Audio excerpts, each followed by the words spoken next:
После долгой дороги глазу открылось живописное местечко под названием Мрамба. Здание руководства лагеря с флагами нашей страны и молодежного движения «Молодая Абхазия». Начальник лагеря Аляс Авицба по-военному четко поприветствовал президента. Товарищ Верховный Главнокомандующий, личный состав военно-полевого патриотического лагеря «Молодая Абхазия-2016» по случаю вашего прибытия построено. Докладывает начальник лагеря лейтенант запаса Авицба.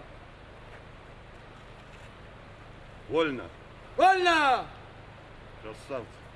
Глава государства пообщался с ребятами, поинтересовался, как проходит служба. Именно так здесь называют пребывание в лагере. Рауль Хаджимба поощрил руководство и участников лагеря за развитие и укрепление братских отношений между народами. Лучшие были награждены часами и почетными грамотами.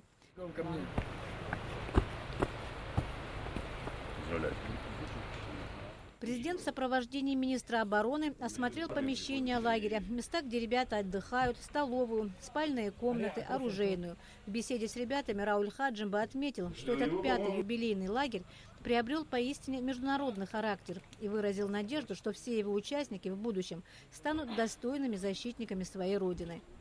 Надеюсь на то, что и в последующие годы, когда мы будем организовывать такого рода лагеря, участников станет шире. Хотим, чтобы люди наши могли бы общаться, встречаться, получать новые навыки, новые знания. И будем все вместе строить наш общий дом.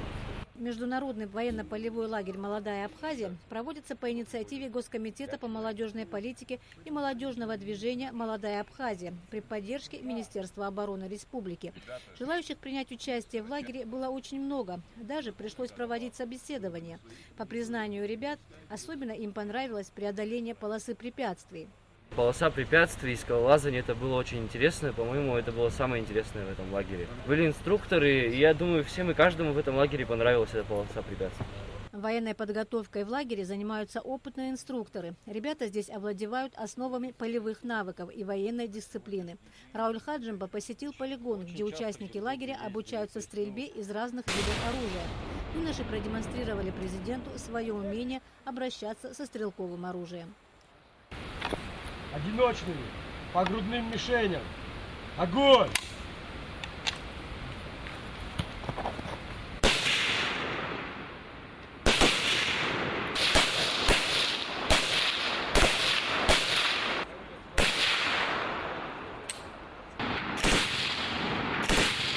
Президент Рауль Хаджимба также принял участие в молении, где были вознесены молитвы Всевышнему, поздравив всех участников лагеря и за процветание наших стран. Балакварчи, Алексея Гухава, Абхазское телевидение.